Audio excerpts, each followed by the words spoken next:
चलिए सभी लोग सुखासन में आ जाइए। पीठ टेढ़ी सीधी, दोनों हाथ नमस्कार की स्थिति में सीने के पास और आंखें कोमलता से बंद। हर एक पंक्ति संपूर्ण श्रद्धा भाव से खुले स्वर में दोहरानी है। या देवी सर्वभूतेषु, या देवी सर्वभूतेषु मातृरूपेण संस्थिता, मातृरूपेण संस्थिता। नमस्तस्यै नमस्तस्यै नमस्तस्यै नमस्तस्यै नमस्तस्यै नमो नमः। नमस्तस्यै नमो नमः। या देवी सर्वभूतेषु, या देवी सर्वभूतेषु शक्तिरूपेण संस्थिता, शक्तिरूपेण संस्थिता। नमस्तस्यै नमस्तस्यै नमस्तस्यै नमस्तस्यै नमस्तस्यै नमो नमः। नमस्तस्यै नमो नमः। या देवी सर्वभूतेषु, या देवी सर्वभूतेषु शान्तिरूपेण संस्थिता, शान्तिरूपेण संस्थिता। नमस्तस्यै नमस्तस्यै नमस्तस्यै नमस्तस्यै नमस्तस्यै नमो नमः। नमस्तस्यै नमो नमः। या देवी सर्वभूतेषु, या देवी सर्वभूतेषु भक्तिरूपेण संस्थिता, भक्तिरूपेण संस्थिता। नमस्तस्यै नमस्तस्यै नमस्तस्यै नमस्तस्यै नमस्तस्यै नमो नमः। नमस्तस्यै नमो नमः। या देवी सर्वभूतेषु, या देवी सर्वभूतेषु दयारूपेण संस्थिता, दयारूपेण संस्थिता। नमस्तस्यै नमस्तस्यै नमस्तस्यै नमस्तस्यै नमस्तस्यै नमो नमः। नमस्तस्यै नमो नमः। या देवी सर्वभूतेषु, या देवी सर्वभूतेषु कान्तिरूपेण संस्थिता, कान्तिरूपेण संस्थिता। नमस्तस्यै नमस्तस्यै नमस्तस्यै नमस्तस्यै नमस्तस्यै नमो नमः। नमस्तस्यै नमो नमः। या देवी सर्वभूतेषु, या देवी सर्वभूतेषु कायरूपेण संस्थिता, कायारूपेण संस्थिता। नमस्तस्यै नमस्तस्यै नमस्तस्यै नमस्तस्यै नमस्तस्यै नमो नमः। नमस्तस्यै नमो नमः। नमस्तस्यै नमस्तस्यै नमस्तस्यै नमस्तस्यै नमस्तस्यै नमो नमः। नमस्तस्यै नमो नमः। नमस्तस्यै नमस्तस्यै नमस्तस्यै नमस्तस्यै नमस्तस्यै नमो नमः। नमस्तस्यै नमो नमः।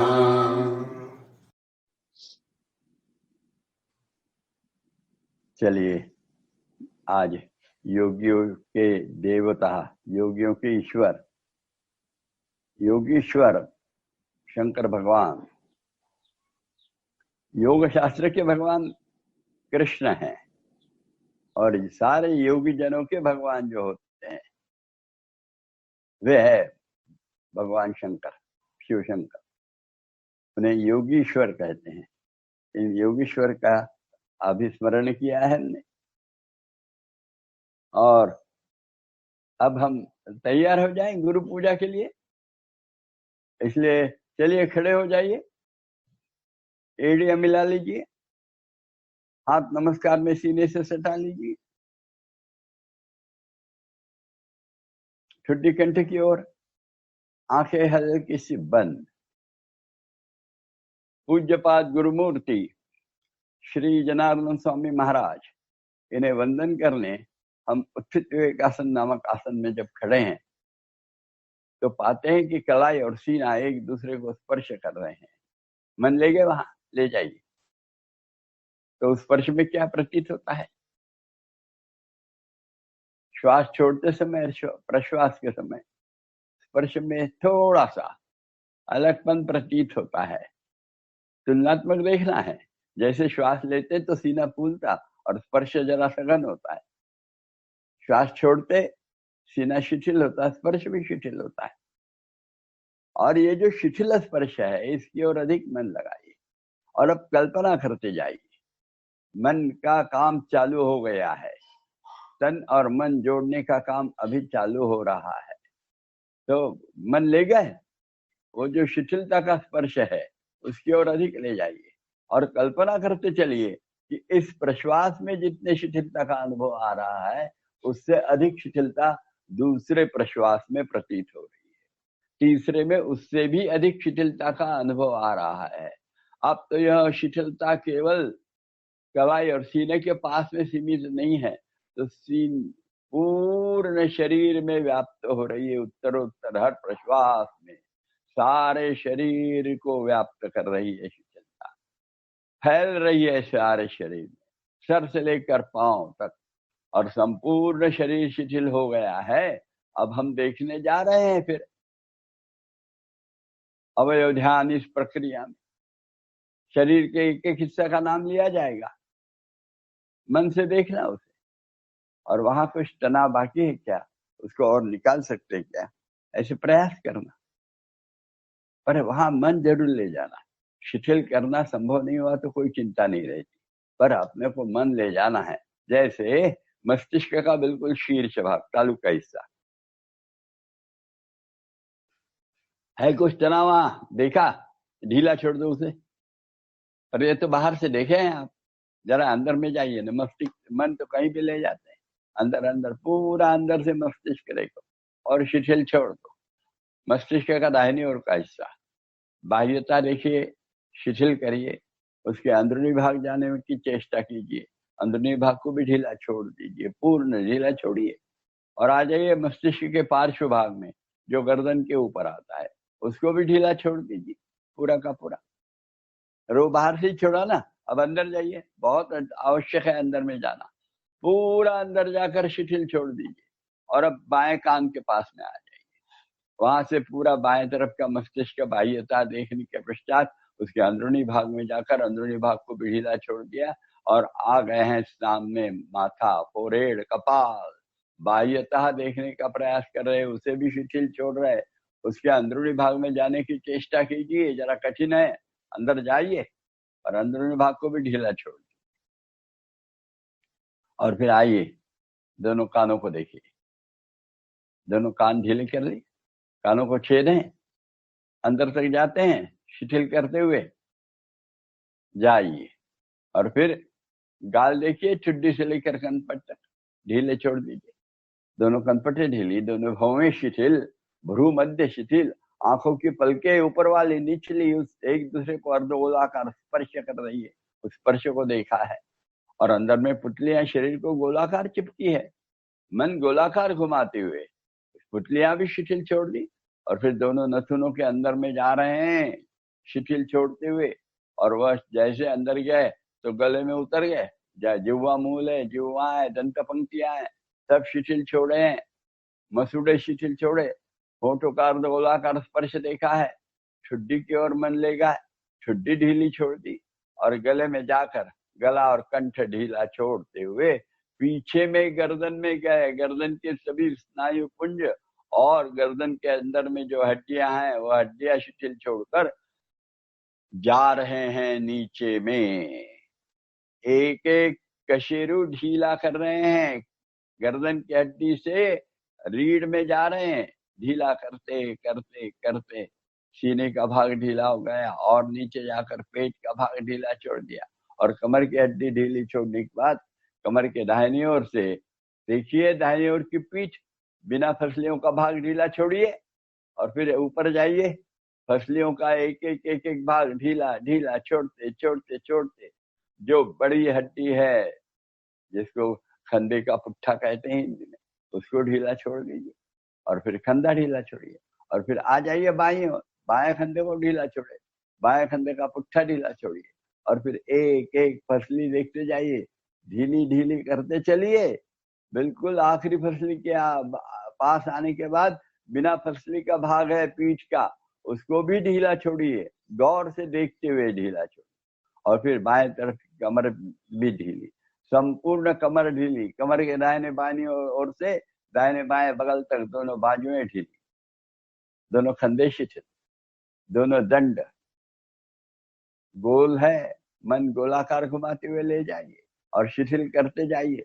बिल्कुल नीचे तक आ गए तो कोहनियां हैं, कोहनियों को भी ढीला छोड़िए, कोहनियों से कलाई तक के हाथ, उसमें प्रकोष्ठ कहते हैं, 2 हड्डियां हैं, दोनों तरफ से देखते हुए ढीला ढीला छोड़ते हुए कलाई को ढीला छोड़िए और फिर दोनों हथेलियां ढीली छोड़ दी, दोनों हथेलियां एक दूसरे को स्पर्श कर रही है उसको भी देखा है।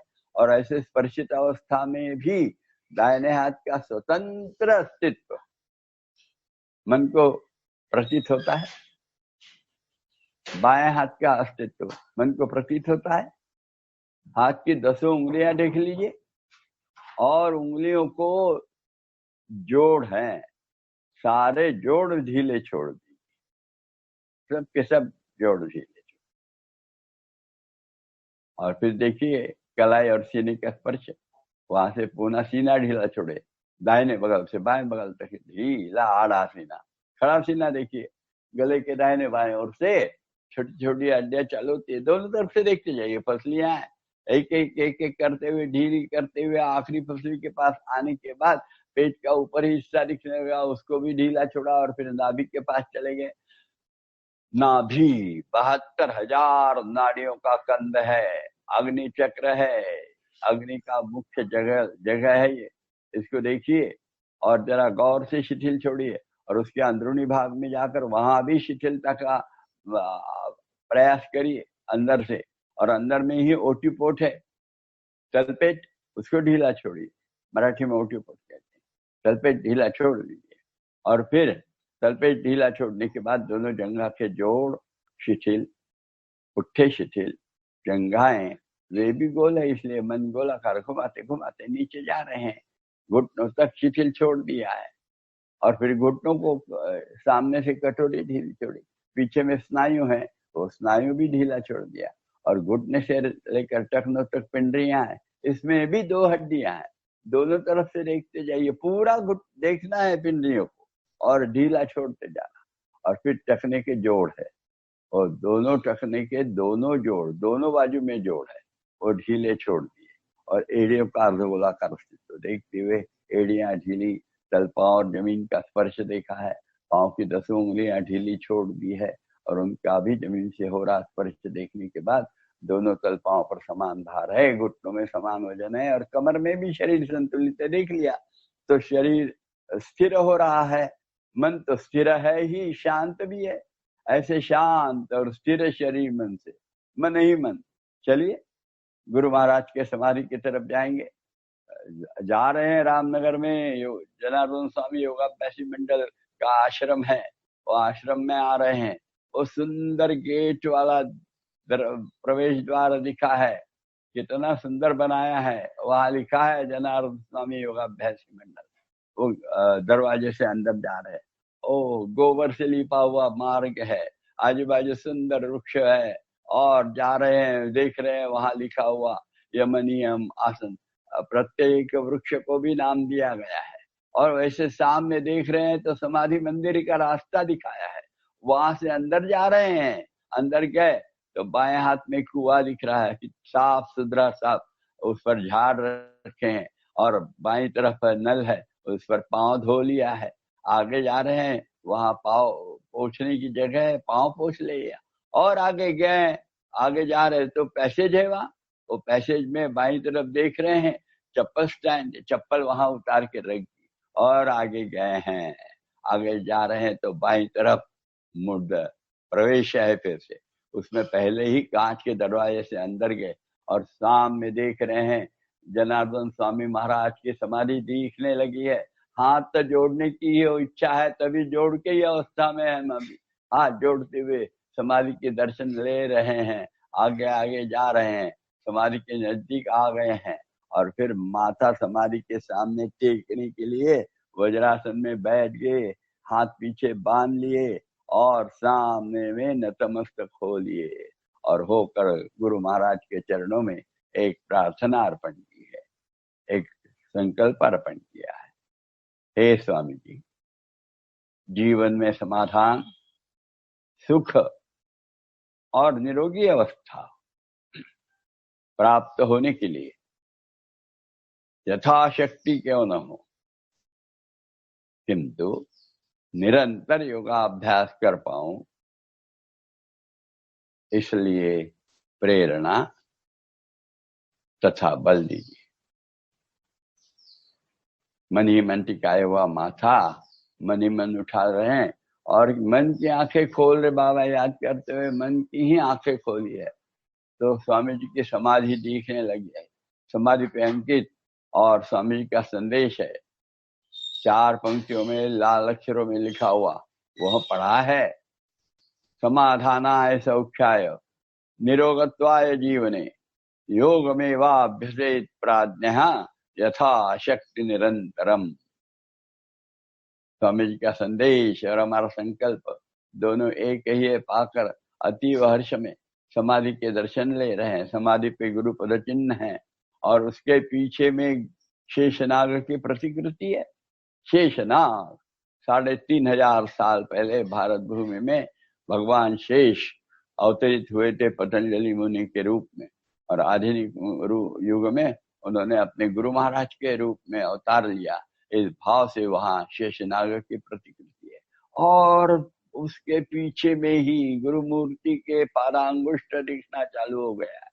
पादांगुष्ठ के दर्शन हुए हैं, पद कमलों को दर्शन ले रहे हैं, चरण कमल दर्शित हो गए हैं, कटि कमल कर कमल दिख रहे हैं, रुत कमल की ओर मन गया है, और अंततो गत्वा मुख कमल मनश्चक्षुओं के सामने साकार होते देख रहे हैं। निमिष नेत्र से तेजस्वी मुखमंडल है, उन्नत भाल प्रदेश, माथे पे कुमकुम तिलक लगा हुआ है, स्नेह पूर्ण और आश्वस्त नयन है, वे स्मितवदन है, गले में रुद्राक्ष और स्फटिक मालाएं विराजित है, वे आजान बाहु हैं, मोती जैसी शरीर कांति, गिरे वस्त्र परिधान किए हुए हैं, कमल दलवत पांव और खड़ाऊ पहने हैं।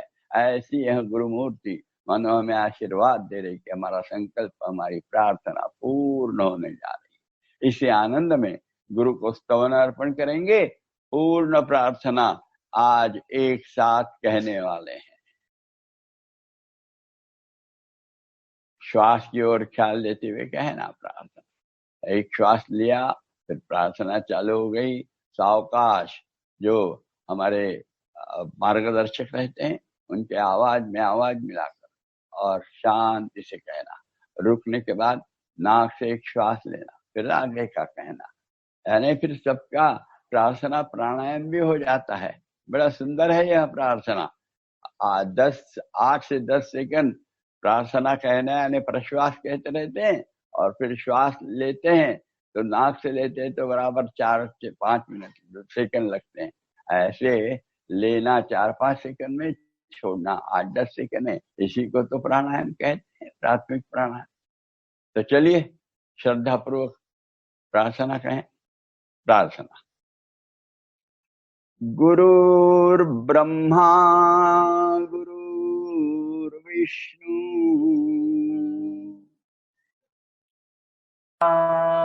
गुरुर्विष्णु गुरुर्देवो महेश्वरः गुरुर्देवो महेश्वरः गुरुः साक्षात् परब्रह्म साक्षात् परब्रह्म तस्मै श्री गुरवे नमः तस्मै श्री गुरवे नमः कृष्णाय वासुदेवाय कृष्णाय वासुदेवाय हरये परमात्मने हरये परमात्मने प्रणतक्लेशनाशाय प्रणतक्लेशनाशाय गोविन्दाय नमो नमः गोविन्दाय नमो नमः गोविन्दाय नमो नमः गोविन्दाय नमो नमः गोविन्दाय नमो नमः गोविन्दाय नमो नमः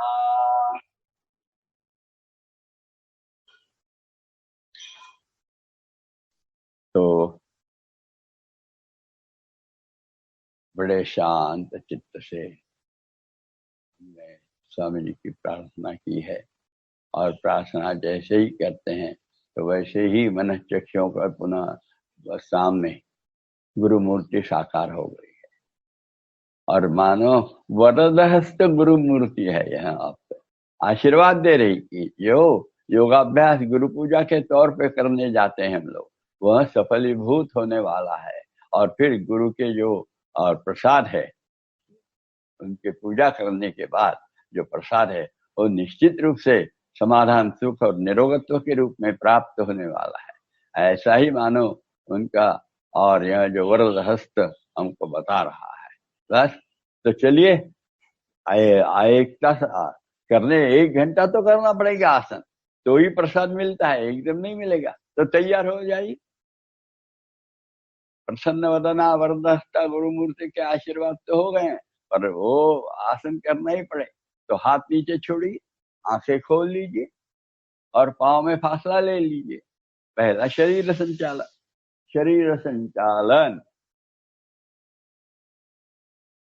शरीर संचालन में तलपांव से लेकर कमर तक का शरीर ज्यों के त्यों रखना और ऊपर का शरीर दाहिनी तरफ बाईं तरफ बाईं तरफ ऐसे मरोड़ना है झुकाना है आगे पीछे झुकाना है बहुत अच्छे ढंग से करिए और शरीर के तरफ अंदर में ध्यान देते हुए कौन से इंद्रियों पर कैसा परिणाम हो रहा है इधर ख्याल देते हुए और शरीर का जो प्लेन है रचना वो बिल्कुल ज्यों के त्यों रखते हुए केवल मरोड़ना चलिए देखते हैं कैसा मरोड़ते हैं अच्छा मरोड़िए कंधों के एक सीध रहने दीजिए चलिए दाहिनी तरफ मरोड़ना है तो उस समय दाहिना हाथ पीछे जाएगा बायां हाथ सामने से आएगा शरीर में और फिर मरोड़ने के बाद श्वास लेकर रोककर मरोड़ने के बाद और फिर श्वास छोड़ देते हैं तो थोड़ा सा और मरोड़ सकते क्या देखना चाहिए वो दिखना चाहिए सबका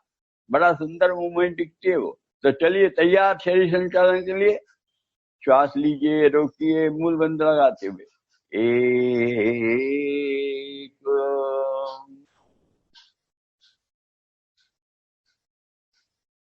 हाँ श्वास छोड़ दिया अब जरा और अच्छा प्रयास वो बहुत अच्छा और थोड़ा सा गर्दन जाती है क्या छुट्टी कंधे के सीध में और आंखें भी मोड़ना भाई बंद है पर आंखें में कान देखना चाहे ना बहुत अच्छा है 2 वापिस आना है पहले आंखें फिर गर्दन फिर कंधे फिर सीना फिर कमर फिर पेट सब ऐसा धीरे धीरे और फिर हाथ छोड़ दें ऐसे बाईं तरफ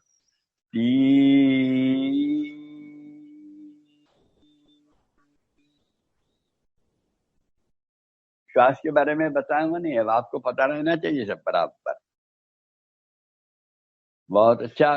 कमर को जरा संभालो, कमर आगे गई है दाहिने तरफ से, पीछे करो कमर को। हाँ, बहुत अच्छा। और अब शरीर में मरोड़ो, ले भरो और थोड़ी सी बायां कंधा पीछे ले जाओ, दाहिना कंधा सामने लाओ, गर्दन मरोड़ो, छुट्टी खंड।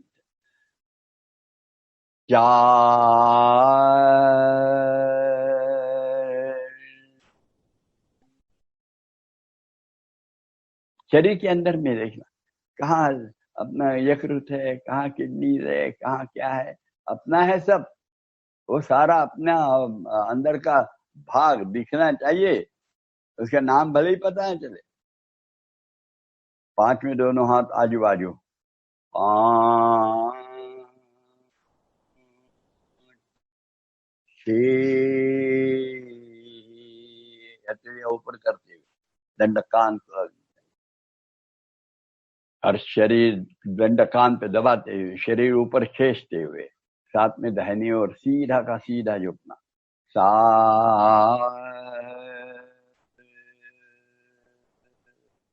और यहाँ ढीला छोड़ना शरीर, और नीचे नीचे जाते हैं क्या देखते रहे ना। और ये बाई तरफ का खींच, दाहिनी तरफ का दबाव देखने के बाद 8 सीधे शरीर ऊपर खींच के दंड कान पर दबाते हुए 9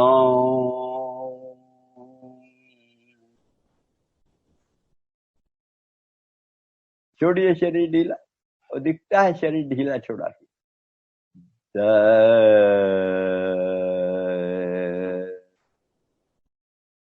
11 में पीछे, और झुकने के बाद पेट सामने रख के ना मूल बंद लगा के जाइए। 11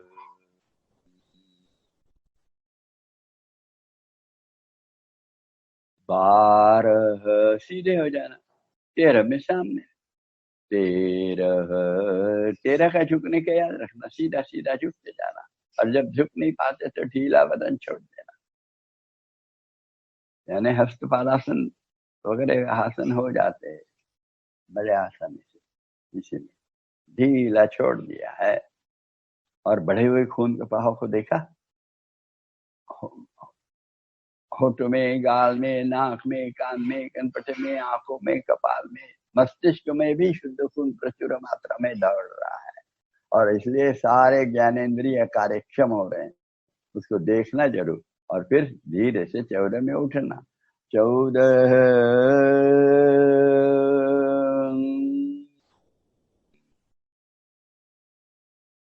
15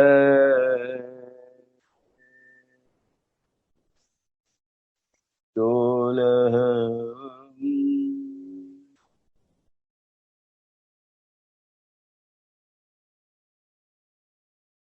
दोनों हाथ एक साथ आने चाहिए। बाएं हाथ पहले आया, दाहिने हाथ बाद में आता है, वह साथ में दोनों हाथ आ गए। ये हो गया शरीर संचालन। अभी थोड़ा सा ताड़ासन करेंगे।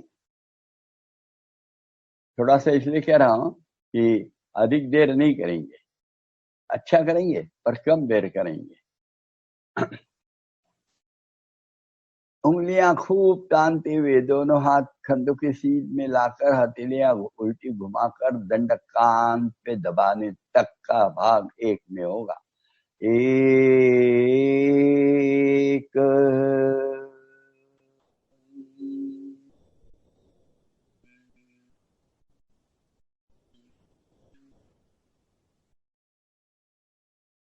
2 में शरीर की बोटी बोटी है, ऊपर से उंगलियों से चालू करना, उंगलियों के अग्रभाग से ऊपर खींचते हुए, और जब कमर खींचेंगे तब थोड़ी सी कमर ढीली छोड़कर मूलबंद और सख्त लगाकर पेट अंदर खींचते हुए फिर शरीर का ऊपर का भाग खींचते जाए।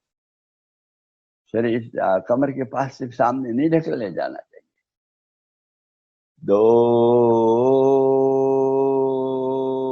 उंगलियों के जोड़ खींचे, कलाई, प्रकोष्ठ, कोहनिया, दंड, कंधे, गर्दन, गला, सीना, बगलें, पीठ का ऊपरी हिस्सा, पीठ का बीच का, कमर, पेट। और इस समय जरा कमर ढीली छोड़कर और मूल बंद अच्छा लगाकर पेट अंदर, नाभि तक अंदर जाने दीजिए, नाभि का पेट अंदर। और फिर खींचिए पुट्ठे, जंगा के जोड़, जंगाएं, घुटने, पिंडियां, टखने, एड़ियां, और उंगलियां उठाकर पुनः एक बार देखना है कि हम सामने नहीं आ रहे ना पेट के भाग और कमर के भाग से। उसको जगह पे लाने के बाद, थोड़ा सा शरीर में झांकने के बाद, संतुलन होने के बाद,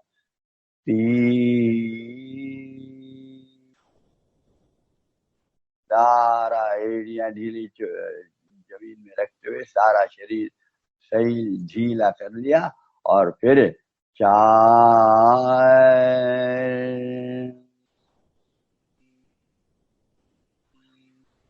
आप नीचे ले आए धीरे धीरे। ये है ताड़ासन। खड़े में एक आसन और करेंगे, फिर थोड़ा सा आराम करे रहेंगे तो थक जाते हैं। तो खड़े के आसन कौन सा रहेगा? अभी एक हस्त पादांगुष्ठासन, यानी याद है अभी सीखे थे। दाहिना हाथ बाजू से ऊपर जाएगा दंडकांग छूने तक, उसी समय दाहिना पैर ऊपर आएगा, और फिर बाएं हाथ से दाहिने पैर का अंगूठा पकड़कर ऊपर खींचा है और शरीर बिल्कुल सीधा बनाया है। घुटने भी सीधे रहने चाहिए। चलिए, 1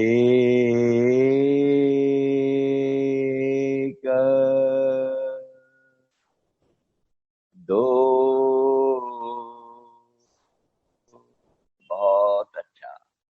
खींचिए ऊपर, पांव थोड़ा ऊपर खींचिए और बाएं पैर का घुटना और सीधा करिए। 3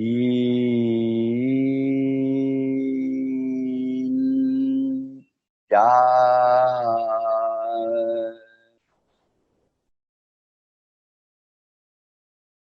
आज हम वर्ग अच्छा ले रहे, पर केवल इतना ही है। आसन का पूरा जो समय रहता है उतना देर नहीं रुकने वाले हैं।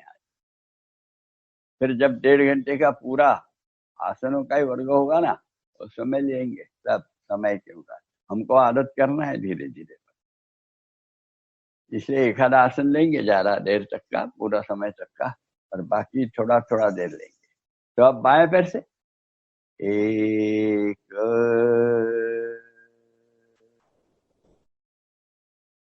2।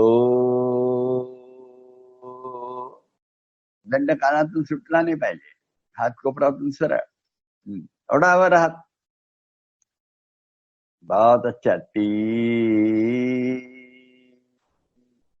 4।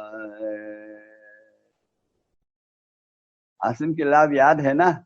अलग से बताने के लिए समय नहीं होता, फिर और समय जाता है, इसलिए याद करते जाना सब आसनों के लाभ। बहुत अच्छा हुआ ये आसन।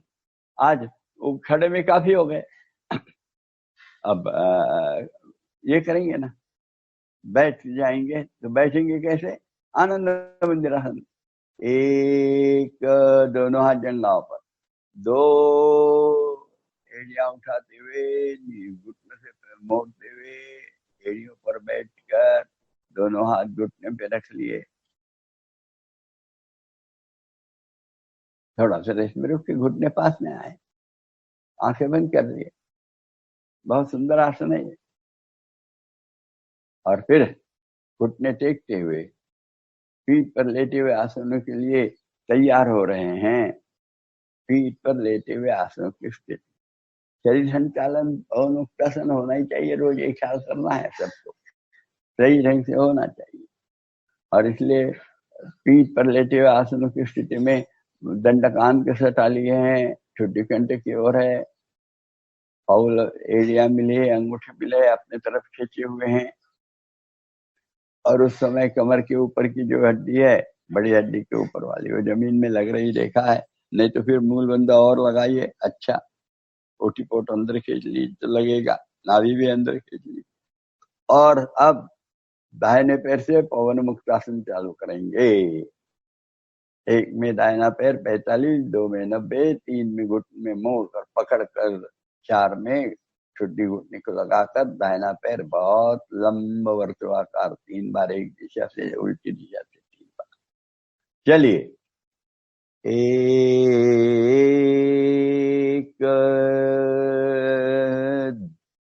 पेट ढीला, दो,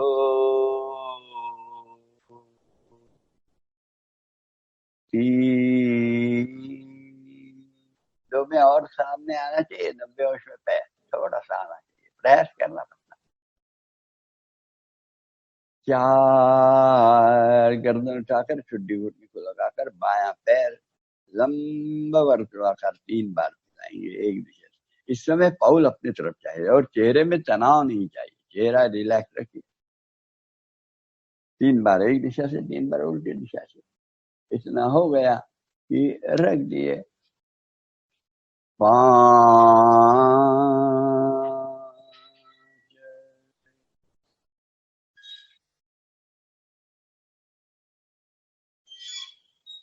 5 रख दिया गर्दन, गर्दन रख दो नीचे। 5, 6,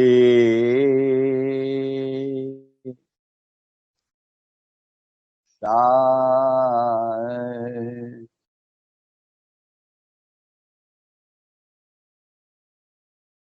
8,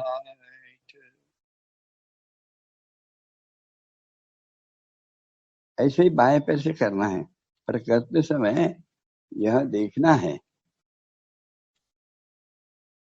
5 में हम लोग ये ख्याल करना, 5 में गर्दन नीचे रख देते हैं, ये ख्याल करना है हम।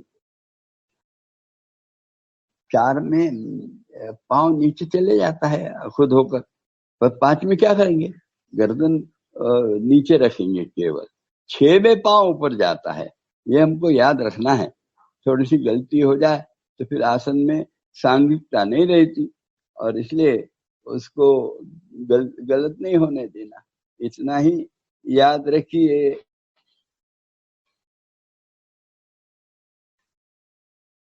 चलिए, बाएं पैर से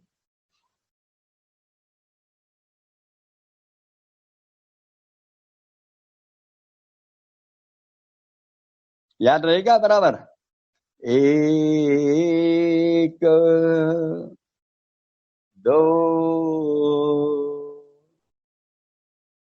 3,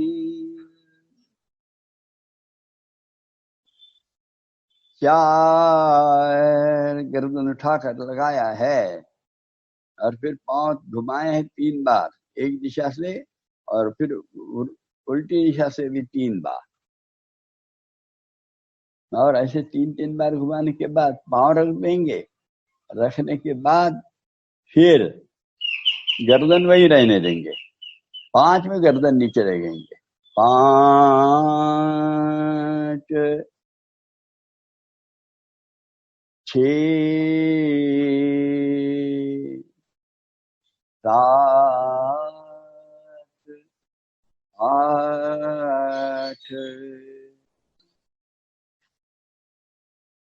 अब दोनों पाँव का बराबर होना चाहिए, दोनों पाँव एक साथ उठेंगे। इसके लिए अच्छा मूलबंध लगाना चाहिए, नाभि के नीचे में भी मूलबंध का परिणाम दिखना चाहिए, ऐसा अंदर खींची हुई नाभि भी और ओटी पे होठ भी।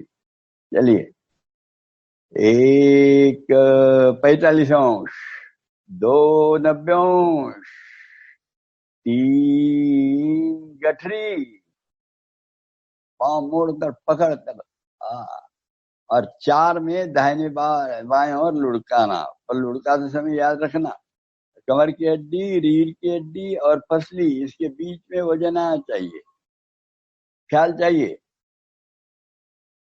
4, प्रथम दाहिनी ओर लुढ़के, फिर सीधे हुए बाईं ओर, ऐसे 3 बार करना।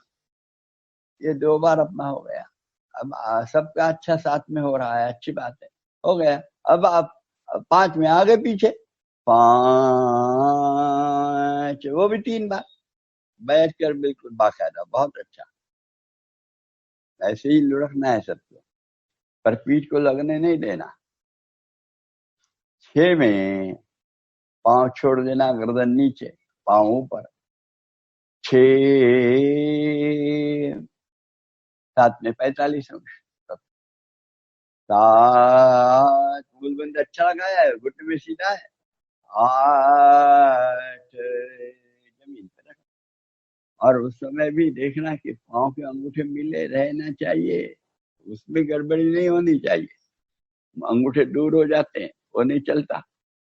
सब परफेक्शन। योगा कर्म से कौशलम। सर्वांगासन, पीठ पर लेटे हुए आसनों में चालू हो रहा है। 1 2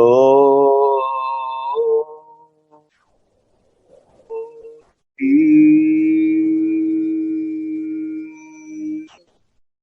बहुत अच्छा, 45 135 अंश में आ गए, बहुत अच्छा आ गया है।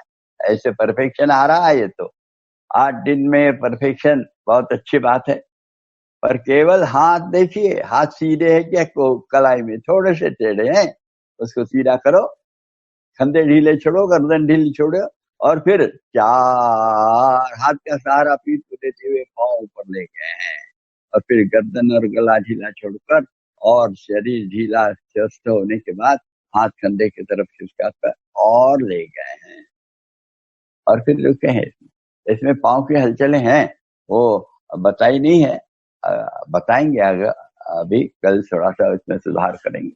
पर यह ऐसी स्थिति होने के बाद देखिए, आज ही कर लेना, दोनों पांव बिल्कुल इसी बॉडी प्लेन में, और आजू बाजू फैलाएंगे, फैलाइए आजू बाजू दोनों पैर जितने फैला सकते हैं, और फिर शरीर को दाहिनी तरफ ट्विस्ट करते हुए बायां पैर दाहिने कान के बाजू में कहीं से भी जमीन में अंगूठा लगाएंगे। लगाइए, मरोड़िए शरीर को, मरोड़िए और लगाइए बाएं पैर का अंगूठा जमीन को, और फिर सीधा कर लीजिए, सीधा कर लीजिए, और फिर इधर मरोड़िए बाईं तरफ, मरोड़िए बाईं तरफ, और फिर बाएं पैर का अंगूठा दाहिने कान के, हाथ, और फिर सीधा कर लीजिए, और आइए सीधे स्थिति में, दोनों पैर मिला भी लीजिए, और ऐसे मिले हुए में केवल दाहिना पैर सर के आगे जमीन में लगाइए, और वह जमीन में लगाने के बाद वो जगह पे ले जाइए, फिर बायां पैर लगाइए ऐसा ही, और वो लगाने के बाद जगह पे ले गए, और फिर जंघा से लेकर घुटने तक दाहिना पैर जो कि त्यों रखते हुए, घुटने से केवल ढीला छोड़ देना तो एडी को लेके पास पटकेंगे, छोड़ दो ढीला, दाहिना पैर सीधा कर लो, बायां पैर ऐसे ही ढीला छोड़ो, सीधा करो, दाहिना सीधा, बायां सीधा, और एक बार दाहिना सीधा, बायां सीधा। बहुत अच्छा, इतने हलचलें बताइए स्वामी जी ने। वो करने के बाद और फिर वह आसन की समाप्ति की ओर जाएंगे। 5,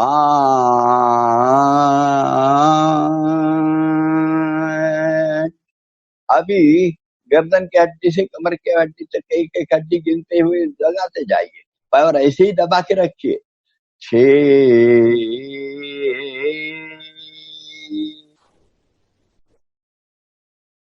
7, 8, थकना नहीं भाई इतने में, इसलिए अभी इसी के साथ में अपन ले लेंगे इसका आसन, जो इसके बाद तुरंत करते हैं, मत्स्यासन। चलिए, तैयार है? हाँ, लीजिए दाहिना पैर बाएं जंघा पर मत्स्यासन के लिए, बायां पैर दाहिनी जंघा पर, दोनों हाथ कंधों के बगल में,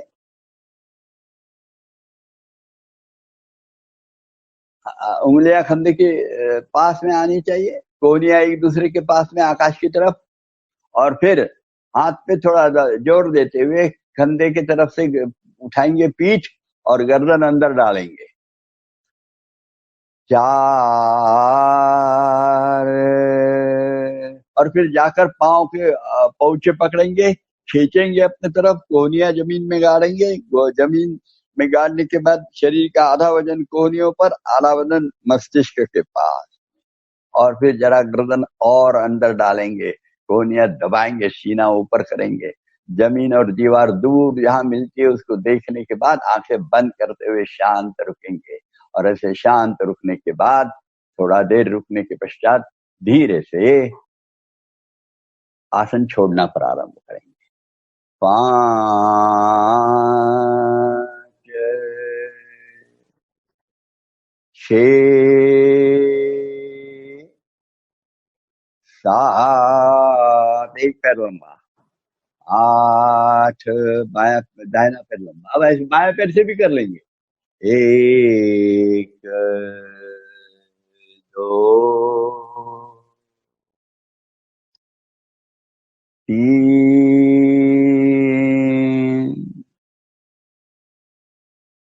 4।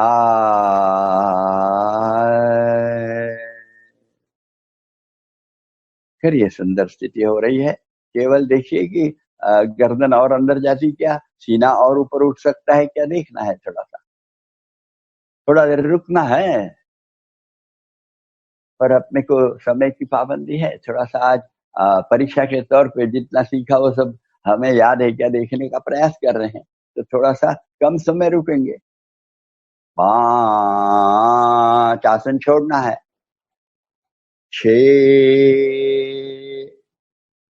7 में ऊपर वाला पैर लंबा, 7 8 में बाया पैर लंबा, 8। तो आज एक आधा नया आसन सीखेंगे ना, वैसे हम रोज करते हैं। पद्मासन बोला जाता है और हम लगाते हैं, दाहिना पैर ऊपर लेते हैं, बाया पैर ऊपर ले लेते हैं, पद्मासन में बैठ जाते हैं। वैसे तो कपालभाति में भी बैठते हैं और फिर चिन्ह मुद्रा करते हुए प्राणायाम में भी बैठते हैं। पर पद्मासन स्वयं एक परिपूर्ण जो आसन है, उसके बारे में और जानकारी लेना और सही अर्थों से समझना कि पद्मासन कैसे किया जाता है, यहाँ आवश्यकता भी है। और वही तो, और सारा योगासन का जितना जो खटाटोप है ना, वो सारा का सारा केवल इसी के लिए बना है कि 3 घंटे पद्मासन में बैठना संभव हो जाए। इसलिए योगाभ्यास में सारे नस नाड़ियां, सारे जोड़, सारे स्नायु ऐसे लचीले और सक्षम बनाना कि 3 घंटे वह आसानी से बैठ पाए। बिल्कुल 3 घंटे सोने के बाद जितना फ्रेश रहते हैं, वैसे 3 घंटे पद्मासन में साधना, योग साधना करने के पश्चात भी और फ्रेश रहने की क्षमता शरीर को निर्माण करने के लिए योगाभ्यास के आसन नाम के योगासन जो हैं वो उपयुक्त होते हैं, शुद्धि क्रियाएं और ये। पर वो काहे के लिए, तो प्राणायाम और प्रत्याहार, धारणा, ध्यान, ये सारी क्रियाएं 3-3 घंटे लगातार करना आना चाहिए। इसलिए तो आज हम इसलिए बद्ध पद्मासन अपना जो है वो सही अर्थों में सीखेंगे। अभी बैठे हुए आसनों में हैं तो हाथ दोनों बराबर कंधे के नीचे, पुट्ठों के बाजू में, उंगलियां सामने, कंधे थोड़े पीछे, पाउल में अपने तरफ खींचे हुए, अंगूठे मिले हुए, एड़ियां मिली हुई। ऐसे सीधे बैठने के बाद दाहिना पैर हमको पास में लाना है, बाएं जंघा पर रखना है। पर कहाँ रखना है, पेट को एड़ी गड़ा कर रखना है। 1 में, 2 में बायां पैर दाहिनी जंघा पर रखना है। पर कहाँ रखना है, जंघा पर रखते समय एड़ी पेट में गड़ी चाहिए दाहिनी तरफ। और फिर 3 में जो हम कहते हैं, अंगूठे के पास का जो अपने उंगली है, यानी तर्जनी जिसको कहें हम, ये तर्जनी अंगूठे के उद्गम को चिपका के रखना और हाथ अपने पूरे पाउल पर और औंधे रखना। ऐसे हम यदि बैठते हैं और उस समय दोनों कोहनियां कमर के पास में, कमर को खूब चिपके हुए नहीं, कमर के पास में, ऐसे यदि हम बैठते हैं तो ये अभी पद्मासन की स्थिति हो गई। पूरा नहीं हुआ पद्मासन, इसके बाद में पद्मासन है। फिर उसके बाद में सीना खूब तन खींच कर, ऊंचा उठाकर, और आंखें और थोड़ा सा ठुड्डी कंठ पे दबाते हुए आंखों से सीना देखते रहना। इस समय पेट बहुत अंदर, मैंने मूल बंद लगा हुआ चाहिए, मानो पेट बहुत अंदर खींचा हुआ चाहिए, ये ख्याल करना। ये स्थिति है। तो चलिए आज हम पद्मासन के लिए तैयार हो जाएंगे। अब छोड़ना कैसा बाद में बताता हूँ, पहले करना तो सीख लो। चलिए, तो एक में दाहिना पैर बाई जंघा पर रखना और एड़ी बाएं तरफ पेट में गाड़ के रखना। एक, एड़ी गाड़ी। दो में बायां पैर दाहिनी जंघा पर, दो, एड़ी पेट में गाड़ के रखना, ये पक्का है। और इस समय दोनों घुटने जमीन में लगे हुए चाहिए, एक भी घुटना जमीन से उठा हुआ नहीं चाहिए।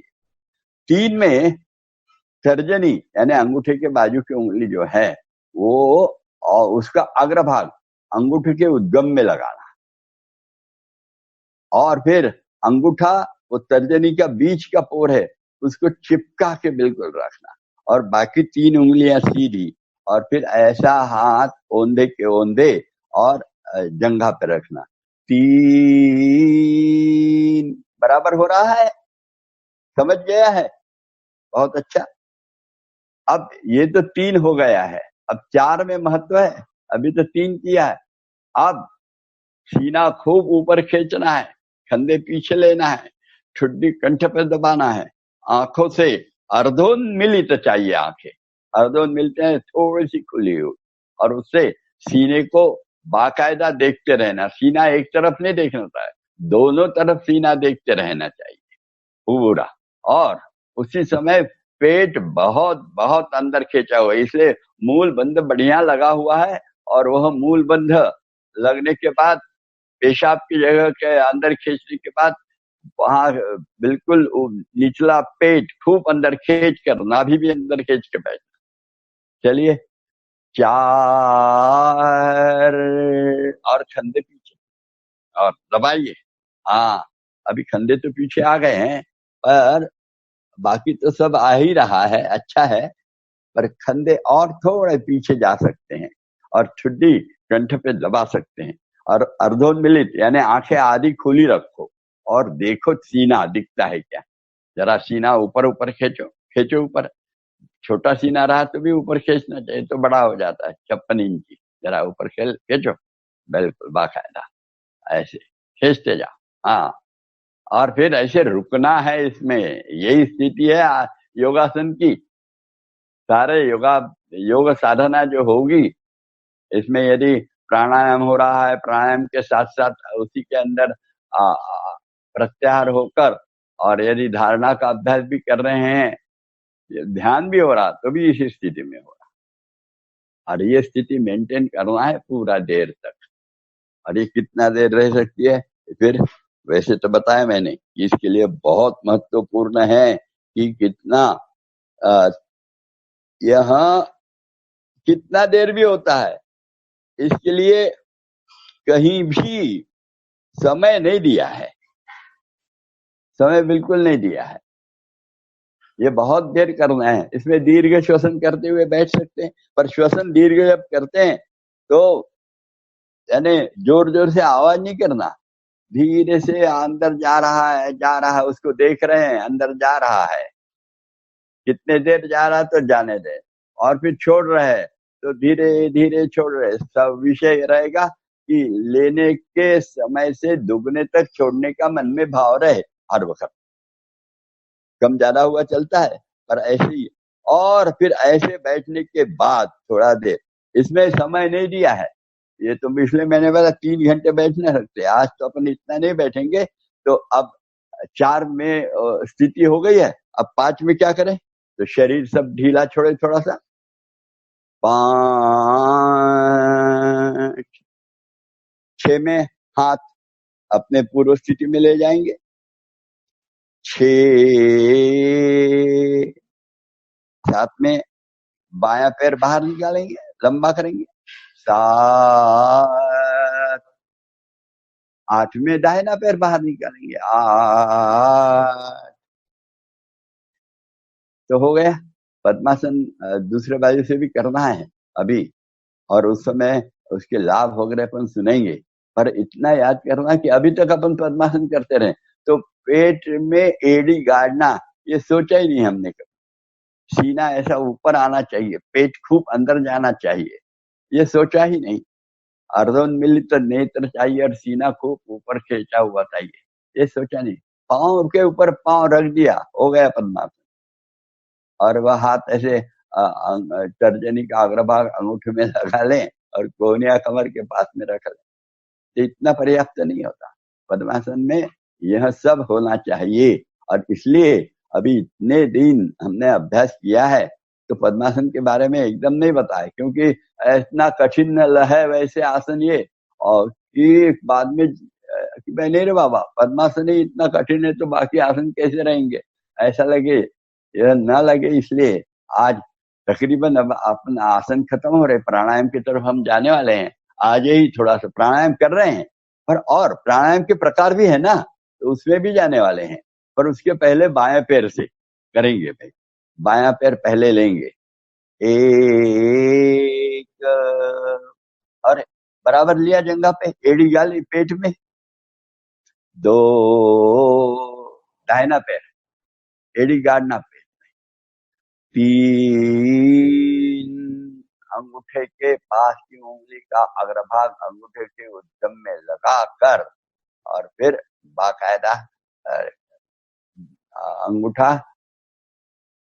जो तर्जनी का बीच का पोर है उसको चिपका के रखना बढ़िया, और 3 उंगलियां खुले रखना, और वह और जंघाओं पे रखना, और फिर जंघाओं पर रखने के बाद कोहनिया कमर के पास में। और अब 4 में याद करना, बहुत चीजें हैं।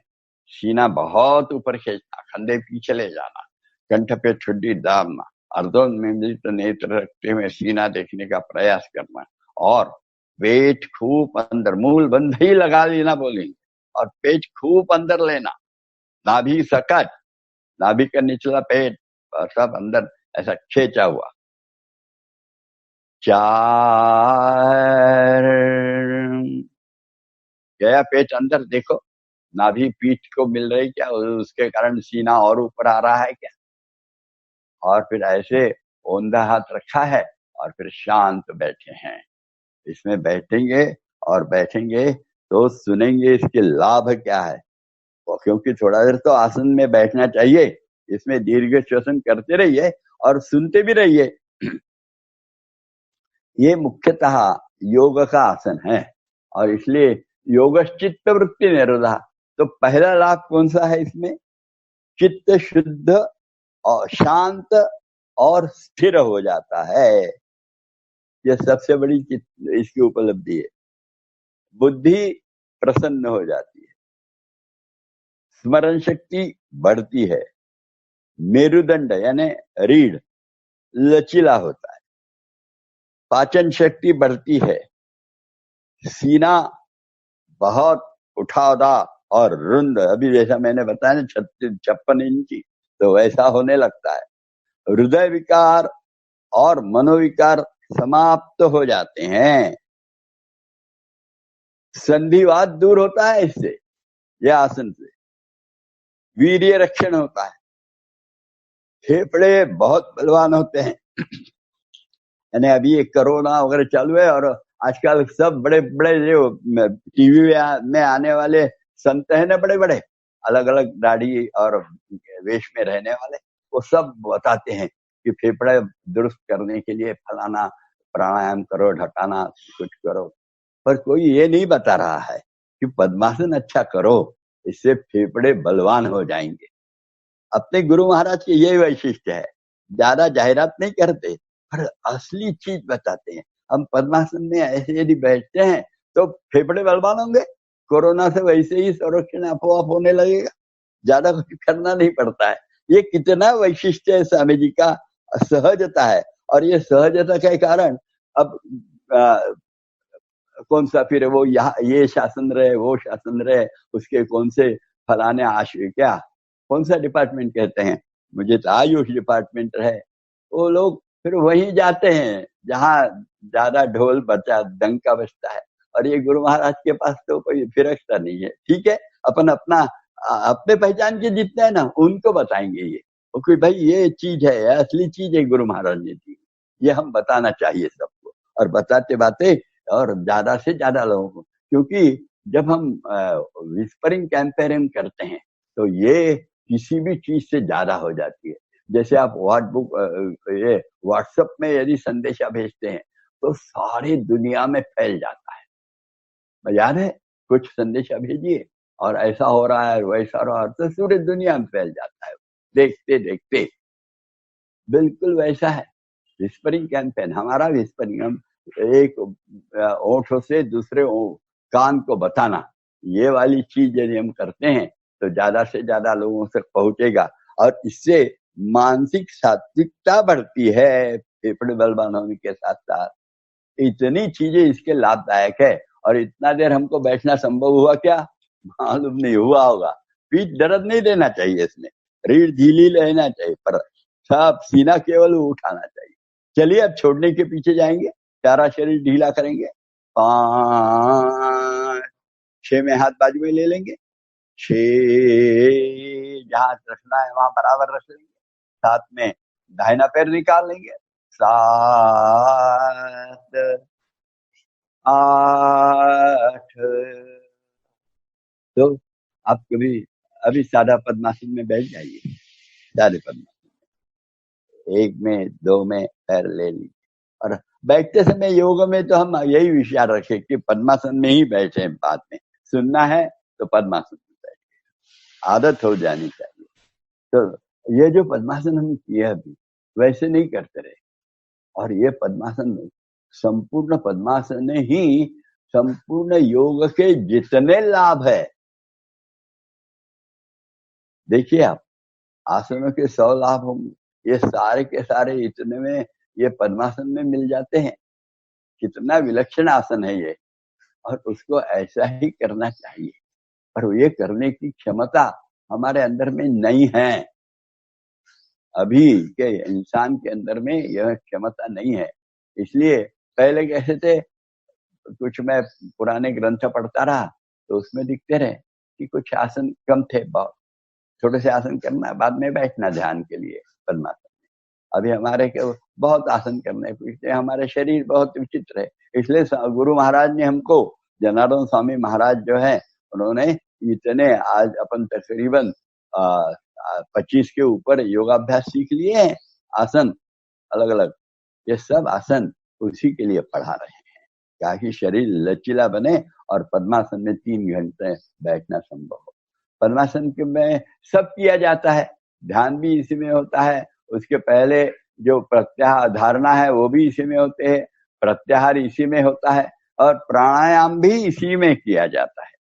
तो आज हम प्राणायाम के आगे चलें, बीच में प्रैक्टिकल हो रहा है अभी, तो प्राणायाम को हम देखें प्रैक्टिकल में। प्राणायाम में क्या करना है अपने को पता है, वो आता है शीतली प्राणायाम, इसको करें। एक देखिए प्राणायाम में जो अलग अलग प्रकार बताए हैं ना, ये प्राणायाम का मुख्य जो गाभा है, मर्म जो प्राणायाम कहलाया जाता है, वो है श्वास लेने के बाद रुकना, श्वास छोड़ने के बाद रुकना। ये जो है जिसको कुंभक कहते हैं, वो अंत कुंभक रहे या बाह्य कुंभक रहे, ये प्राणायाम असली है। इसके साथ में फिर श्वास लेने की प्रक्रिया, श्वास छोड़ने की प्रक्रिया इसका प्रमाण है। वो प्रमाण और श्वास रोकने का और छोड़ने का प्रमाण, इसको मिलकर किया तो असली प्राणायाम। पर कभी कभी अब जैसे इतनी उष्णता नागपुर में बढ़ रही है, विदर्भ में बढ़ रही है, जहाँ अभी हिंदुस्तान में उष्णता बढ़ ही रही है, तो फिर बहुत तकलीफ होती है उष्णता की, सर दर्द देता है, लू लग जाती है, कभी कभार एसिडिटी बढ़ जाती है, क्या नहीं होता है, नाक से खून आने लगता है, ये सब नहीं होना चाहिए। फिर इसके साथ में फिर कहीं थोड़ा सा खट्टा विट्टा खाने के कारण कहीं ये भी आ जाता है, क्या बोलते हैं, मूल व्याध हो जाती है, उसको क्या बवासीर बोलते हैं हिंदी में शायद, मूल व्याध वो आता है। ये सब कम हो जाए, इसकी तकलीफ ना हो। इसलिए इन दिनों में प्राणायाम करते करते थोड़ा सा शीतली प्राणायाम करना चाहिए। शीतली प्राणायाम फिलहाल अपन बीमार है तो कुंभ के साथ नहीं करेंगे, ऐसा सोच सकते हैं, और बीमार नहीं है तो कैसा किया जाता सीखते, दोनों बताएंगे आज। अभी अपन बीमार नहीं है ऐसा सोच के केवल वातावरण का दुष्परिणाम यानी बाद में क्यूर कैसे बैठे नहीं तो प्रिवेंशन कर ले, इसलिए शीतली प्राणायाम कैसा किया जाता देखो। शीतली प्राणायाम में जीभ की नली बनाई जाती है, दोनों छोर जीभ के जो हैं आजू और बाजू के, वो ऐसे ऊपर लपेटे जाते हैं, होठों का चंबू बनाया जाता है और फिर लपेटे जाते हैं। तो करिए जरा, देखो होता है क्या। मुझे कम दिखता है तो आप बोलना हो गया है, चंबू जम गया और जीभ की नली भी बन गई, जम गया, हाँ तो ठीक है। तो अब ये जो नली है, इस नली से पूरक करना, हवा लेना पूरा। अभी इसमें हाथ तो कहाँ है, हाथ नीचे में है अभी। तो श्वास अपना कितने में लेंगे, एक मंत्र के समय लेंगे, और उसके बाद में फिर अपने नथुने लगे तो आप ये स्थिति में आते आते ही श्वास लेते लेते ही बाद में खत्म हो रहा है उस समय बराबर हाथ की स्थिति लेना, दो उंगलियां भी मैंने मध्यमा और तर्जनी अंदर में और अनामिका करांगुली पास में, अंगूठा बाजू में, ऐसी स्थिति लेकर और फिर दोनों नथुने बंद कर लेंगे, पूरा श्वास लेना हो गया कि, और फिर बंद लगा के बाकायदा तीनों बंद लगाकर और उसमें 2 मंत्र रुकने का प्रयास करेंगे। अभी तो 2 मंत्रों का अभ्यास चल रहा है, और बाद में हाथ निकालेंगे और दोनों नथुने से छूटने देंगे, अपना श्वास बिल्कुल बाकायदा। पर कितना देर, 2 मंत्र में छूटेगा, और बाद में पुनः हाथ लगा लेंगे और एक मंत्र बाह्य कुंभक करेंगे, उसमें भी बंद तीनों लगाएंगे। उड़ियान बंद उसमें ज्यादा लगेगा, पहले इसमें आंशिक लगेगा, इसमें पूर्ण लगेगा, और फिर लेते समय पुनः हाथ निकाल लेंगे, जीभ की छोर पुंगली बना नली बनाकर उससे श्वास एक मंत्र में लेंगे। जमता है कि देखिए जरा, चलिए तैयार।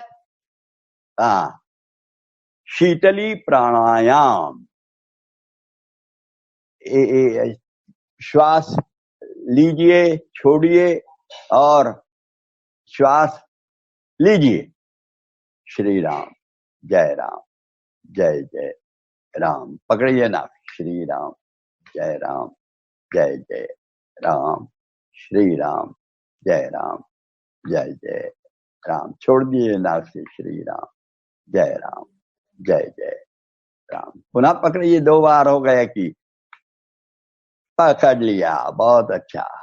और अब एक मंत्र हो गया तो फिर हाथ छोड़ दो और फिर से जीभ से लो, श्री राम, जय राम, जय जय राम।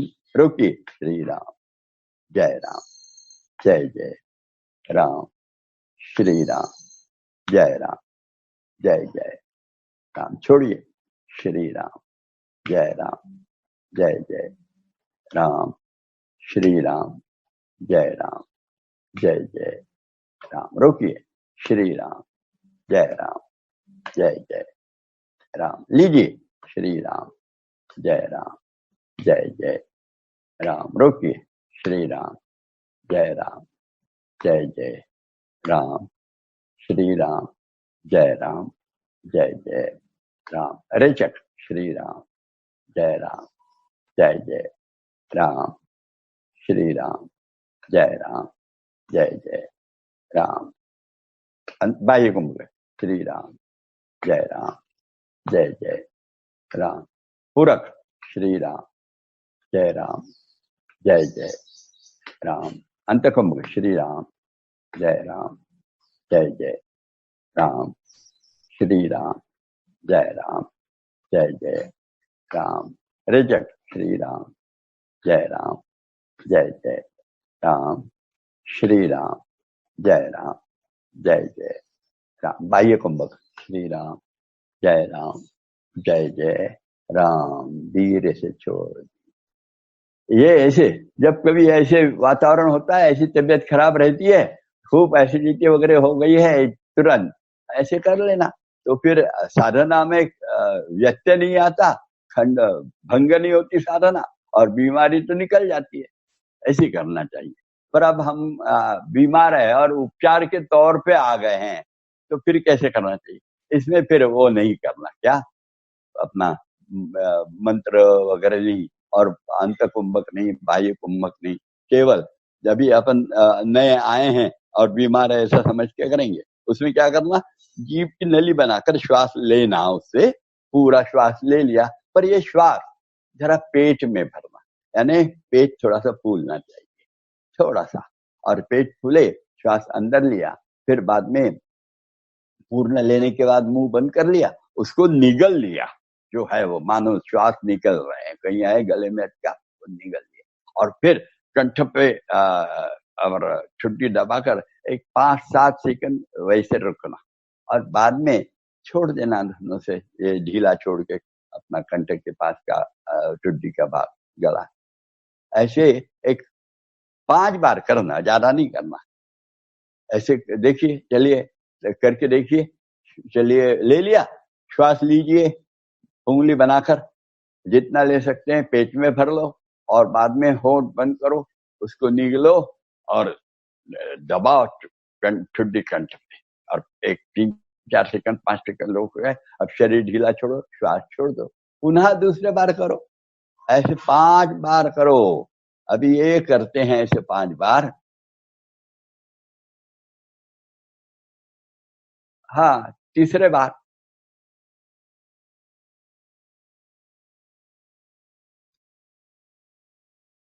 करो, हो गया 5 बार, चलो बहुत अच्छी बात है। पर ये ऐसे 5 बार करने के बाद बीमारी है तो पर्याप्त नहीं होता बहुत बार, तो फिर से 5 बार करना, और रुकना थोड़ा देर, फिर से 5 बार करना, ऐसे रुक रुक के करना, एक साथ 15 बार नहीं करना, रुक रुक के करना। 5 बार कर, क्या होता है, मुंह में अंदर जब हवा जाती है, वो ठंडी हवा जाती है तो अंदर में सूख जाता है बहुत बार।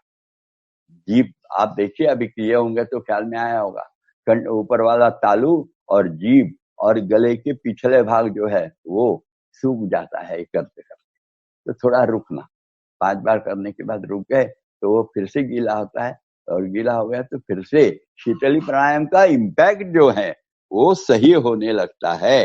ये शीतली प्राणायाम का इम्पैक्ट बहुत ज्यादा है, बहुत। और ऐसे शीतली प्राणायाम को हम जब करते हैं तो उसमें क्या नहीं होता है, ये जो है होता है, ये सुबह शाम को भी कर सकते हैं। इससे क्या क्या नहीं होता देखिए ना, प्लीहा,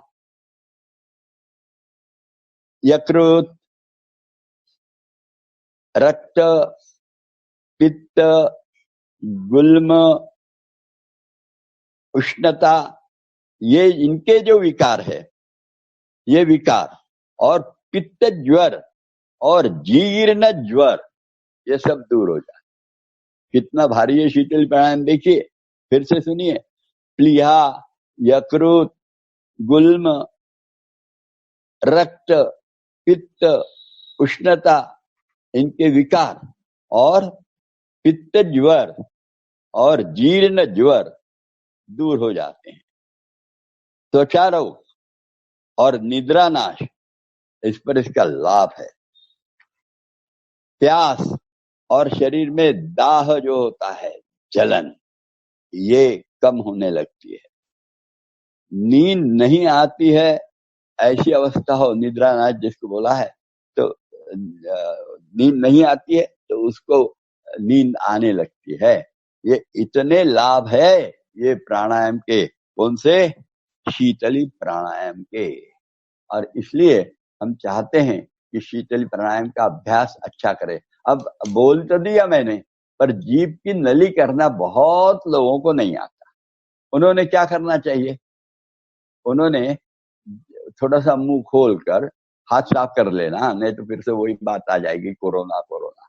तो वैसा नहीं होना, हाथ साफ करे हुए रहते ही अपन साफ सुथरे बैठते नहा धोकर।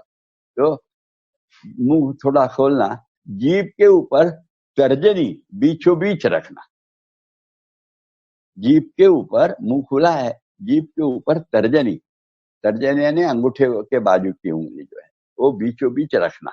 और फिर उसके जो मध्यमा है वो जीभ के निचले भाग में ले जाना, और अंगूठा भी जीभ के निचले भाग में ले जाना, और जीभ के दोनों छोरों को ऊपर लाना, और उस समय तर्जनी बाहर निकाल देना।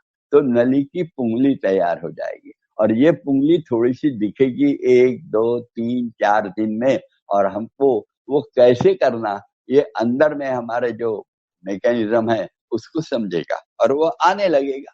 तो बड़ी आसान हो जाएगी ये सब चीजें। ये सब चीजें हम लोग करते रहेंगे ना तो बड़ा सहजता होगी। ये समझा कि आपको एक बार करके दिखाओ और कैसा करना है। आपको तो आता है पर सबको समझ रह जाए एक बार, इसलिए फिर से अभ्यास करें। थोड़ा सा मुंह खोलो, दाहिने हाथ की तर्जनी और जीभ के ऊपर रखो, बीचों बीच रख ली। हाँ, अब दाहिने हाथ का अंगूठा दाहिने तरफ जीभ के नीचे में और बाईं तरफ मध्यमा नीचे में, और उसको फोल्ड करो और उस समय तर्जनी बाहर निकाल लो। हो गई जीभ की नली तैयार। हमको नली कैसी बननी चाहिए जीभ की अपनी शीतली प्राणायाम के लिए, वो अच्छे समझ लेना चाहिए। देखिए कैसी नली होती है, मैं सहज करके दिखाता हूँ। है ये नली, दिखी कैसा बीच में पोली जगह है। अब इससे हवा खींची जाती है और पेट में भरी जाती है। फिर अब ये नहीं आता बहुत बार, तो फिर क्या करना चाहिए, ये देखिए कैसा होता है।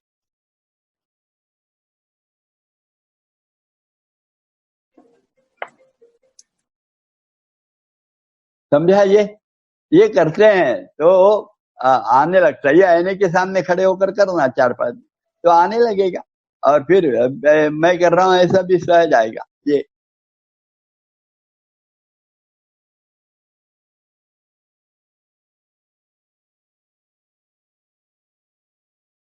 ये आने लगेगा, सहज आएगा, कठिन नहीं है ये। आदत नहीं इसलिए जरा गड़बड़ होती है, इसलिए पर ये आएगा, सबको आएगा। और धीरे से व्यवधान लेते हुए चलिए, अष्टविधा पूजा का सारे विधियां पूरी कर ली। अब आरती करें, प्रार्थना के लिए तैयार हो लीजिए। चलिए घुटनों पर आ जाइए।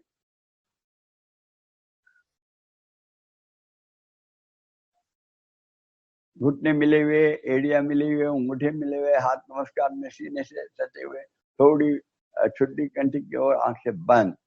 बस गुरु का अब आरती के रूप में प्रार्थना अर्पण करेंगे, और प्रार्थना शांत रूप से सब मिलकर श्वास का और प्रश्वास का अवकाश देखते हुए एक साथ एक आवाज, यह जो आवाज होते हैं तो वातावरण में जहां जहां भगवान हमारे गुरु महाराज अस्तित्व में है, उनके स्पंदन, हमारे यहाँ आवाज के और स्पंदन उनसे भाव से मिल जाते हैं, और वे हमारे लिए साक्षात्कार रूप में सामने खड़े हो जाते हैं। ऐसा सुंदर एक साथ और सबका आवाज होना चाहिए।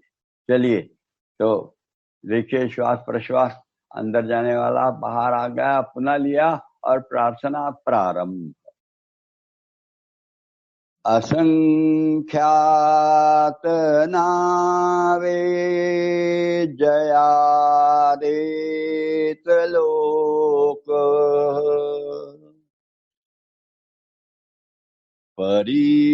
परिनित्यतो सच्चिदानंद एक, जयाच्या बळे चालतो हा पसारा, नमस्कार त्या ब्रह्म तत्वापारा,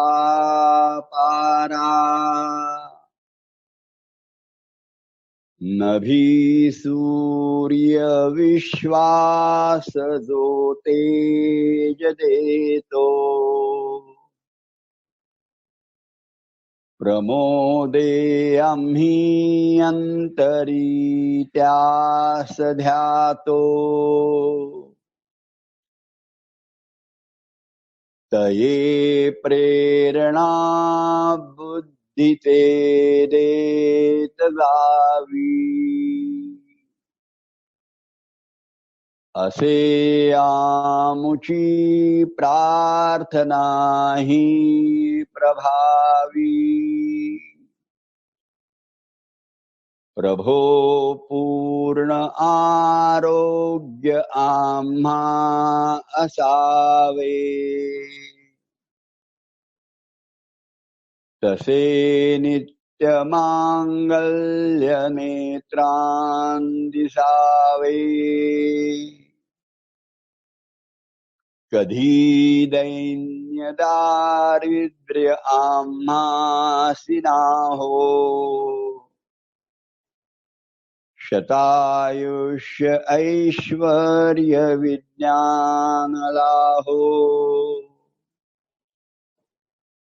योगेन चित्तस्य वदेन वाचाम् मलं शरीरस्य च वैद्यकेन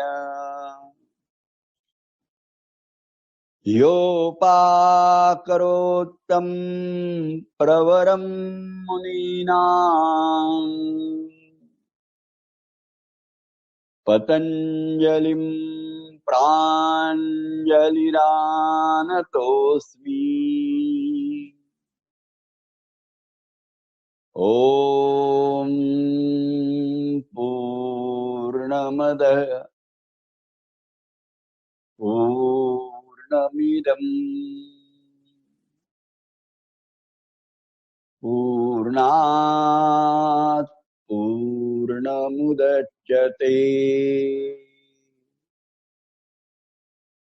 पूर्णस्य पूर्णमादाय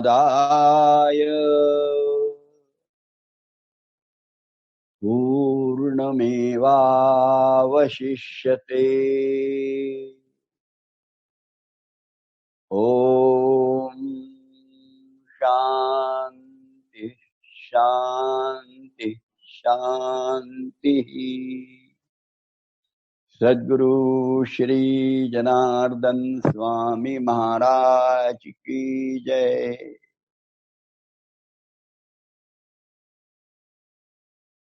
धीरे से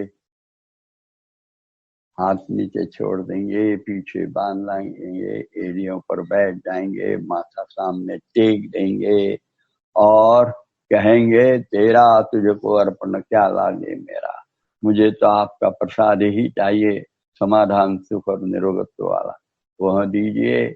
और ऐसा मांगते हुए धीरे से उठ के बैठ जाएंगे। तो अब हो गई प्रार्थना। प्रार्थना ने आरती ही कही है, आरती हो गई है, अब हमको तो प्रसाद मिलना चालू हो गया है। समाधान सुख और निरोगत्व का प्रसाद लेकर जाने वाले हैं, पर उसके पहले कुछ सुन लेना। ये अभी शीतली प्राणायाम के बारे में जितना बताया वो शीतल प्राणायाम अत्यंत उपयोगी है, बहुत उपयोगी है, और इन दिनों में खास करके ज्यादा उपयोगी हो जाता है। और इसलिए मैं चाहता हूं कि ये शीतली प्राणायाम का अभ्यास हम बताएं, बढ़ाते जाएं और लोगों को बताएं। इन जिनको तकलीफ होती है, जिनको बाहर घूमना पड़ता है, लू लगती है, रात को जागरण भी होते हैं, ऐसे सबको शीतली प्राणायाम बताना चाहिए। आप ये बताएंगे शरीर में बहुत जलन होती है, शीतली प्राणायाम बता, उससे हरने केवल इतनी सूचना देना कि 5 बार करना, रुकना, 5 रुकना है ना, अच्छा 2-3 मिनट रुकना, फिर से 5 बार करना, 2-3 मिनट रुकना, फिर से 5 बार करना, 2-3 मिनट रुकना, इतने फिक्र करना। ये यदि फिक्र करते हैं तो फिर एकदम सर्दी खांसी नहीं होगी। नहीं तो शीतली प्राणायाम 20-25 बार कर लिया ना, हाँ करना पड़ता है कभी कभी शीतली प्राणायाम। ये जो बहुत क्या बोलते हैं उसको, मूलव्याध, मूलव्याध यानी क्या देखिए हिंदी में जो कहते हैं, तो पाइल्स, अंग्रेजी में पाइल्स कहते हैं। तो वो जो बीमारी है, यह बीमारी यदि बहुत ज्यादा तकलीफ देते हुए खून आ रहा है, तो फिर आप कुछ अलग ढंग से हैं, थोड़ा सा एक स्थिति लेनी पड़ती है। फिर यदि शीतली प्राणायाम करें 20-25 बार लगातार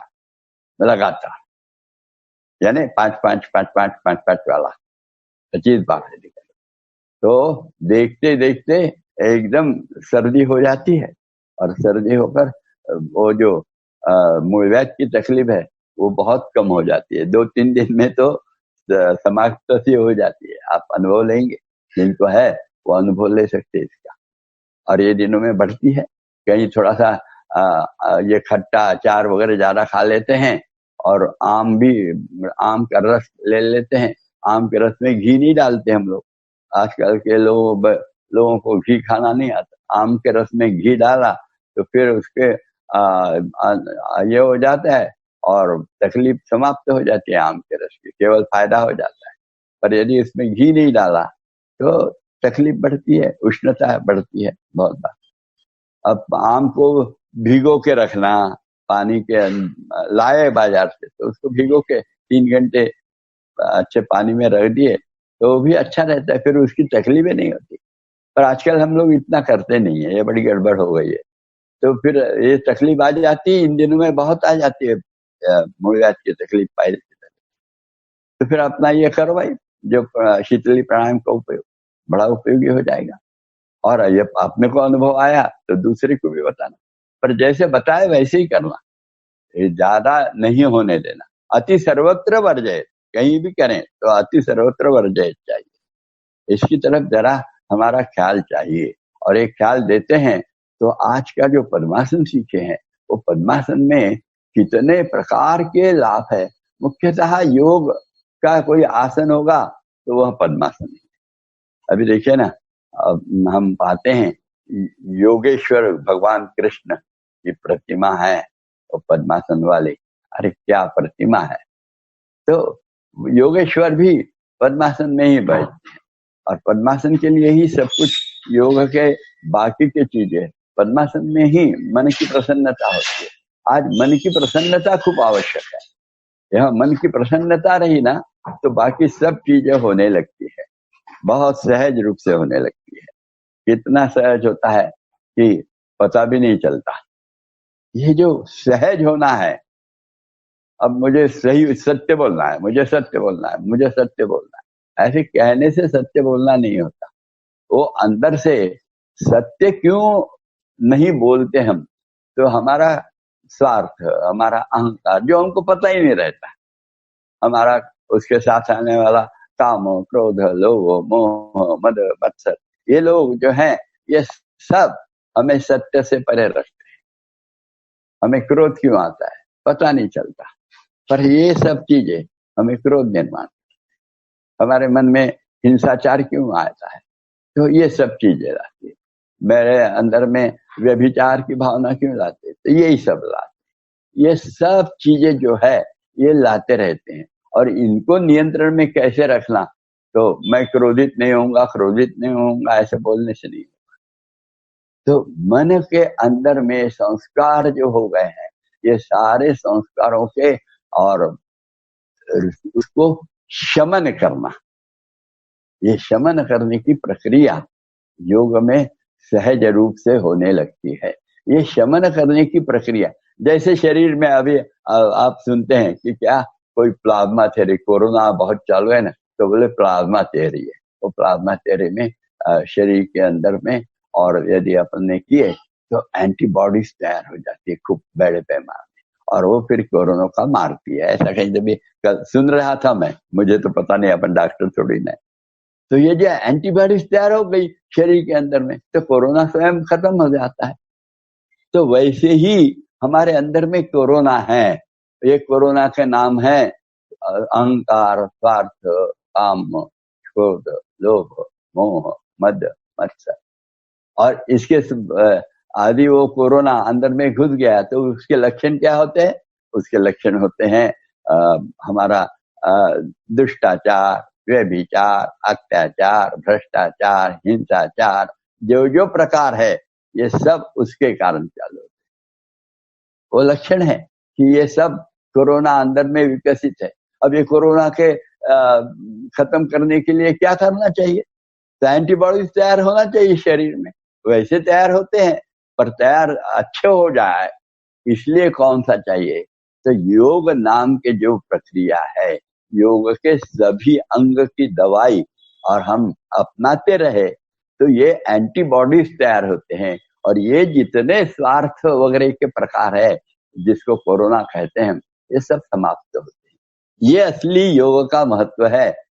योग अंदर में सब प्रकार के जो हमारे अंदर में रोग हैं जिसको भवताप कहते हैं, यानी ताप तीनों प्रकार के, आदि दैविक, दैविक और बाकी ऐहिक, ये सब ताप जितने हैं ये तापों को समाप्त कर देता है। और वो समाप्त कर दिया तो देखते देखते और हम कोरोना मुक्त हो जाते हैं। और कोरोना मुक्त इंसान ये सबसे बड़ी आवश्यकता है आज के युग की। और वह यानी कोरोना मैंने बताया आज का कोरोना है ना, जो अपने आज के युग में ये जो है अहंकार और स्वार्थ के बढ़ी हुई प्रकार वो सब समाप्त हो जाती है और सहजीवन अंदर में जीने की प्रक्रिया चालू हो जाती है। दूसरों को सहन करने की क्षमता, दूसरों ने किया हुआ अपमान सहन करने की क्षमता, दूसरों ने दिया हुआ दुख, प्रकृति ने दिया हुआ दुख, हमारे प्रारब्ध ने दिए हुए दुख, हमारे अंदर में प्रारब्ध ने दिए हुए सुख, प्रारब्ध और हमारे कर्तृत्व से प्राप्त सुख, सुख यदि प्राप्त ज्यादा हो गए तो भी अहंकार स्वार्थ बढ़ते जाता है और फिर हम फिर से वो दुष्ट चक्र में फंस जाते हैं। तो इसको सबको शमन करना ये योग से होता है। खूब अधिक सब प्रकार के सुखों की प्राप्ति हो गई तो भी कहीं अनावश्यक रूप से मद नहीं, बिल्कुल मद चढ़ जाए ऐसा भी नहीं होता। और एक बार मद चढ़ गया तो उन्मत्त होने लगता है इंसान, ये उन्मत्त होना समाप्त हो जाता है। सुख से उन्मत्त होता है, मद आ जाता है, बिल्कुल सहज रूप से मद आता है। तो ये मद का भाग बल, शरीर में बल निर्माण होता तो भी मद निर्माण हो जाता है। ये मद भी समाप्त करना है तो योग करता है। और दुख अलग अलग प्रकार के, सब प्रकार के बीमारी से, इससे उससे, गरीबी से निर्माण, यह दुख भी सहन करने। अभी नहीं क्या हमारे विदर्भ में अभी ये 2-3 महीने में नहीं सुनाई दे रहा, पर पहले कि बस विदर्भ में शेतकरी आत्महत्या करते आ रहे था। शेतकरी करते हैं, शेतकरी नहीं करते। उनके अंदर में ममता है, स्नेह है, वात्सल्य है, सहन शक्ति है, इसलिए उनका नहीं आवाज आता। उनके वो जो शेतकरी था उसने तो काम करता रहा बहुत सा, तो पैसे कमाने वाला था। अब तो उसका कमाना बंद हो गया, कुटुंब तो वैसे ही रह गया। फिर वो माँ जो है वो बराबर संभाल। ये क्यों आता है? ये ऐसे इनबिल्ट कुछ स्वभाव रहते हैं। ये इनबिल्ट आना हमारे अंदर में, सबके अंदर में आना, यह भाव योग निर्माण करता है। और इसलिए योग की आवश्यकता है। फिर अत्यंत दुख में भी हम अस्वस्थ नहीं होते और अत्यंत सुख में भी हम मद और उन्मत्त नहीं होते और शांत शांत शांत। इसलिए तो अपन प्रार्थना में कहते हैं ओम शांति शांति शांति। ये याद रखिए, काफी हो जाएगा आज का।